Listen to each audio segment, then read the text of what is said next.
오종혁 국어TV.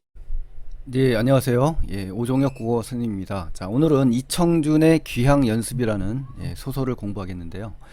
자, 첫 번째 부분에서 이제 행복스러운 고향의 기억을 찾으려고 합니다.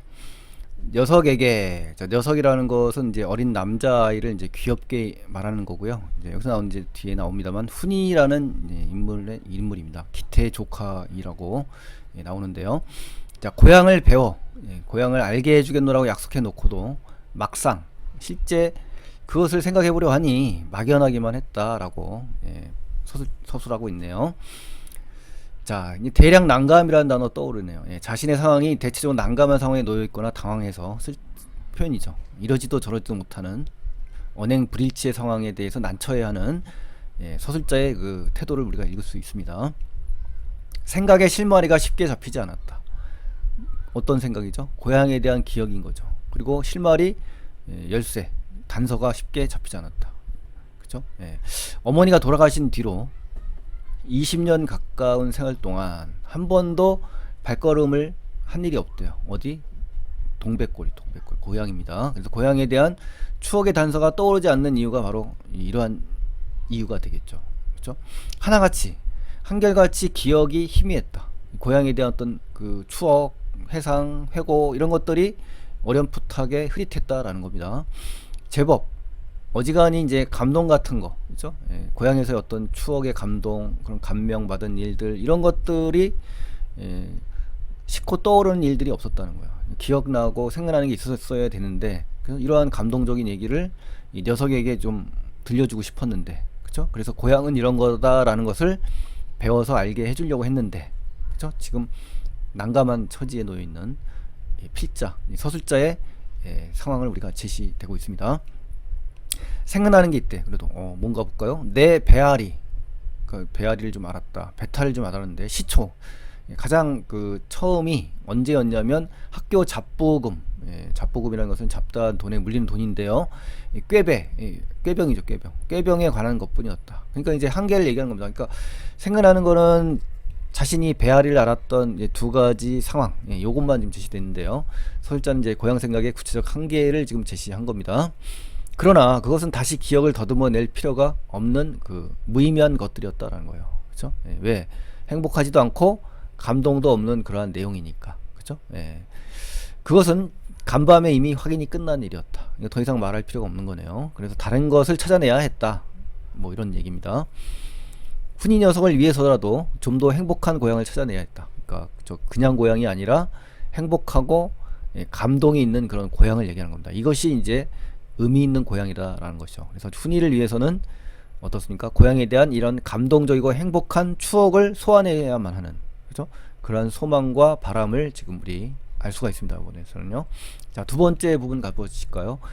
고단한 어머니의 적극적인 보살핌으로 고향에서 지낸 그런 부분들 지금 이야기하고 있습니다. 나는 이제 1인칭 주인공이죠. 바다를 내려다보며 그 화산 마을이거든요. 화산 마을에서 그 바다, 화산 마을 앞 넓은 바다를 지금 바라보는 거겠죠. 관련해서 기억을 더듬기 시작했다. 그렇죠? 회상을 하는 거죠. 과거 회상. 동백골에서도 바다는 멀지 않았다. 고향에서도 역시 바다는 멀지 않았다. 현재 있는 여기 필자가 이제 서술자가 있는 부분은요, 이 화산 마을이고요. 동백골은 고향인데 그 고향을 떠올리는 거예요. 자, 고향도 이제 바닷가 마을이니까 이 바다를 연관지어서 떠올리는 거죠. 바닷가 산비탈에 농사를 짓고 있어서 뭐 천수답, 다락논이라고 할 수 있죠. 그곳 사람들도 바다에 무척 익숙했다 이거죠. 그러나 나는 아직도 그 바다가 어떤 식으로 내 어린 시절과 관련이 있고 또 그것에 대해 무슨 말을 할 수 있을지 마땅한 생각이 떠오르지 않았다는 거죠. 그래서 모든 게 뿌옇게 불투명하고 흐릿하고, 그렇죠? 희미한 이러한 멀기만한 그런 기억들이 라는 거죠. 그래서 바다 밀접한 고향이지만 바다라는 매개를 보고도 기억의 벽을 넘지 못하는 서술자의 태도를 우리가 알 수가 있습니다. 아름아름, 자, 음성 상징어죠.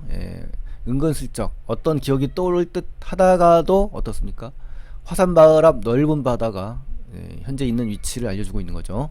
눈앞으로 다가오면 그것에 가려, 그 바다에 가려서 기억 속의 것, 동백골의 그 바다 근처에 있는 고향에 대한 이러한 추억, 이걸 얘기하는 겁니다. 금세, 금방 희미하게 멀어져 버리곤 했다 이겁니다. 그렇죠? 예. 그럭저럭 하다가 자, 그러니까 뚜렷하게 마음을 두고 의도적으로 진행하지 않고 어떤 일을 지금 하고 있는 겁니다. 그럭저럭 나는 결국 방 안으로 들어간 겁니다. 이제 장소가 좀 이동된 겁니다. 바다를 바라보는 장면에서 방으로 지금 이동이 됐죠. 몸을 기대고 누웠어요.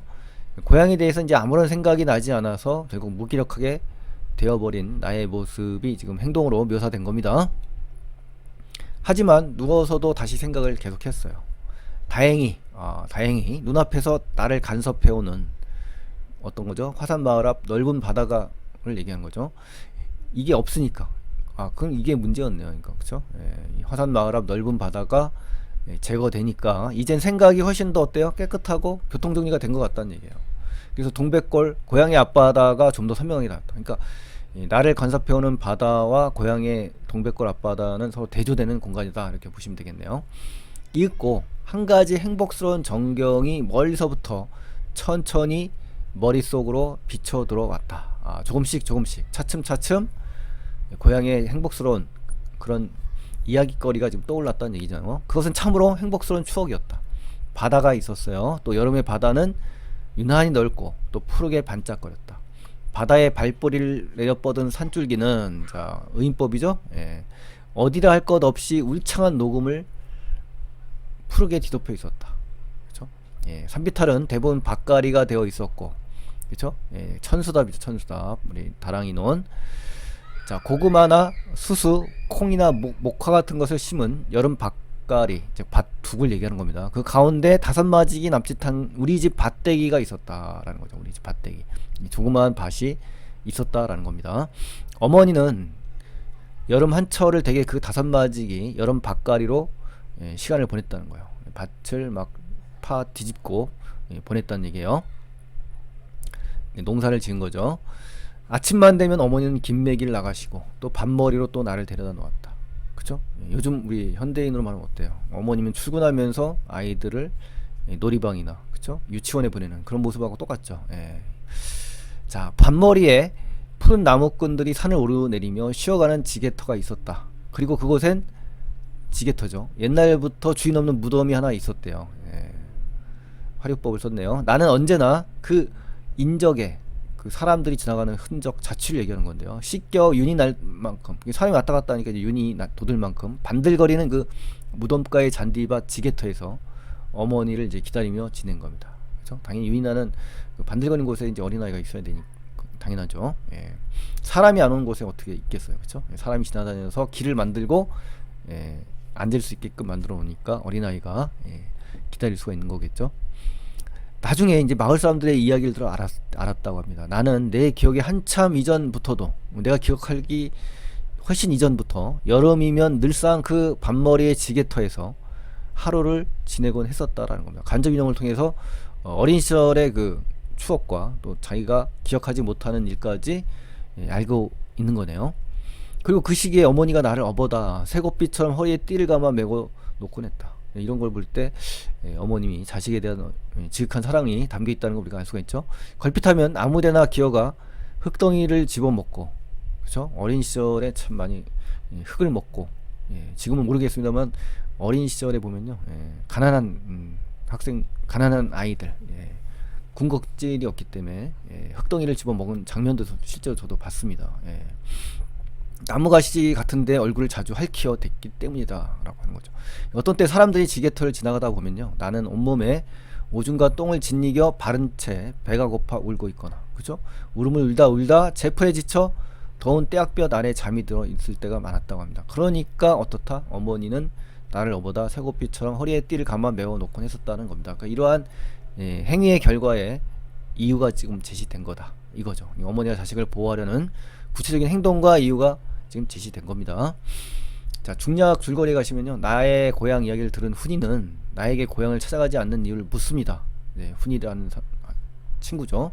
당황한 나는 그날 밤 심한 배앓이를 앓게 된 겁니다. 그렇죠? 다음날 나는 차분하게 가라앉은 기분을 느끼며 기태가 친구고 훈이는 기태의 조카입니다. 이제 화산마을에서 떠나 서울로 가겠다고 이제 말합니다. 다시 서울로 돌아가겠다라고 이제 친구 기태에게 지금 말하는 장면이에요.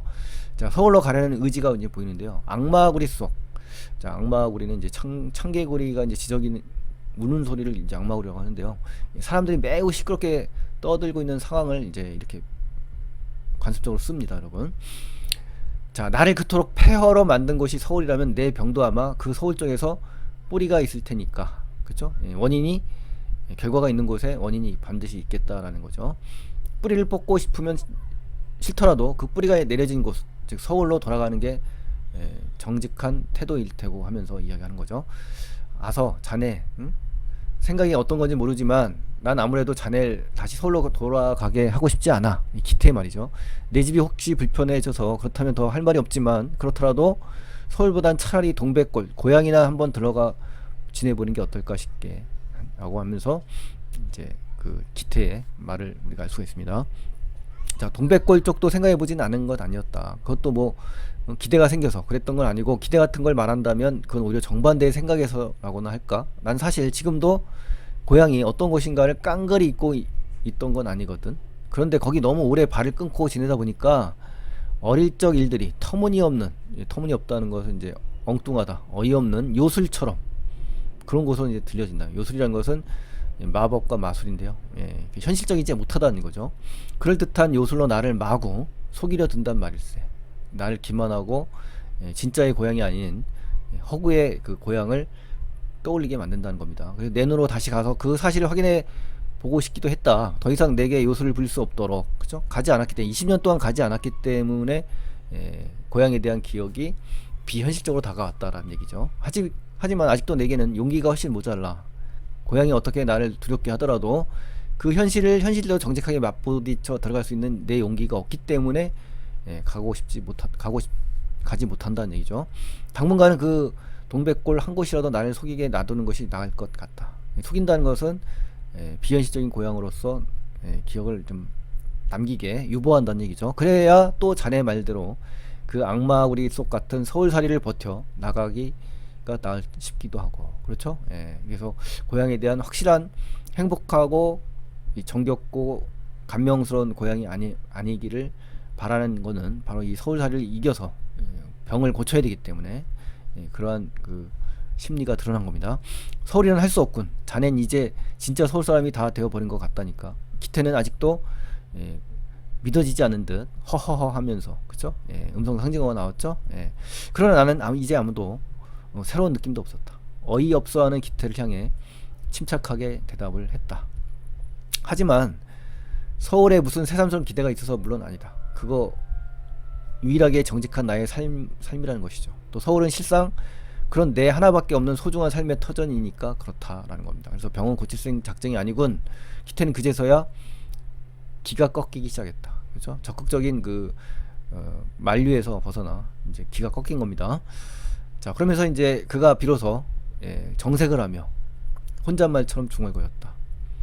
그러자 나는 마지막으로 좀 더 짓거렸다. 혼잣말은 이거였어요. 여기 할 수 없는 일이지. 이제 와서 알게 된 일이지만 그 마음대로 되는 일이 아닌 것 같거든. 살아오느라고 이 몰골로 이러한 차림으로 폐허가 다 되었는데 좀 더 어려운 일이 아니지 않아? 하면서 이런 식으로 어림도 없는 일이야. 난 단념했다. 그리고 이제부턴 불편스럽게 여기거나 부끄러워하지 않을 것 같아. 나에겐 그것밖에 남은 게 없거든. 어떻게 보면 나는 그 많은 증세들, 이 증상들 때문에 그것을 건강 삼아 지금까지 살아왔던 것 같기도 하고, 고칠 수도 없고 굳이 고치려고 하지도 않겠어. 마음에 들지 않지만 이게 내 살아있는 진짜 얼굴, 참된 모습이라는 겁니다. 그렇죠? 그렇다면 다시 서울 찾아 들어가서 새삼스럽게 두려워할 것도 없고, 자 그럼 떠나겠어, 뭐 이런 얘기죠. 서울로 가서 자기의 의지를 가지고 긍정적으로 인식하는 우리 서술자의 모습을 우리가 읽을 수가 있습니다. 자, 근데 저 시를 하나 이제 가져왔는데요. 최근에 출제된 시입니다. 고향의 천정이라는 이성선의 아름다운 시인데요. 자, 이 부분이 어머니를 그리워하는 장면하고 이제 연상이 돼서 지금 가져왔습니다. 자, 밭둑에서 나는 바람과 놀고 할머니 메밀밭에서 일을 하고 계셨죠. 손자에 대한 할머니의 세심한 보살핌이 드러나 있다는 거죠. 항상 살피시고, 이런 것이 바로 오늘 배웠던 어머니가 어렸을 때 어떻습니까? 서술자에게 이렇게 보호해주고, 그렇죠? 자식을 보호하는 구체적인 행동들, 이런 것과 연상해서 시가 떠올랐기 때문에 한번 비교를 해보는데요. 여러분들 한번 공부를 해보시면 참 좋을 것 같아요. 유년기의 성장 과정, 그죠? 이런 것들을 이제 떠올리는 어른이 된 화자가 지금 나와서 이야기하는 겁니다. 그래서 할머니는 돌아가시고, 그렇죠? 여름밤 마당에 멍석을 깔고 누웠는데 할머니에 대한 추억과 그리움이 바로 밤하늘에 보이고 그립고 고마운 존재로 떠오른다는 그 시입니다, 여러분. 그래서 이성선의 고향의 천정 반드시 한번 읽어보시면요, 고향에 대한 아름다운 감동적인 행복스러운 그 고향의 모습을 우리 이 필자 이 서술자의 어떻습니까 마음과 여기 나온 화자의 마음이 일치될 거라고 볼 수 있습니다. 자, 줄거리 한번 읽어보시고요. 핵심 정리는 이제 주제, 현실에 대해서 긍정성을 회복하려는 삶의 모습을 갖고 있다. 이게 가장 중요한 장면이고 탐색적이고 해상적인 성격을 갖고 있습니다, 여러분. 자, 그래서 이제 오늘은 이제 마지막 한마디. 자, 사막이 아름다운 것은 어딘가에 샘이 숨겨져 있기 때문이다. 그렇죠? 항상 부정적이고 현실 극복 가능성이 없어 보여도 결국은 희망은 존재하기 마련이다 라는 거 여러분들도 명심하셔서요, 교훈을 받았으면 좋겠다는 의미에서 적어봤습니다, 여러분. 자, 오늘은 이청준의 귀향 연습이라는 소설을 공부했습니다, 여러분. 자, 그럼 다음 시간에 또 뵙겠고요. 오늘 고맙습니다. 감사합니다. 오종혁 국어TV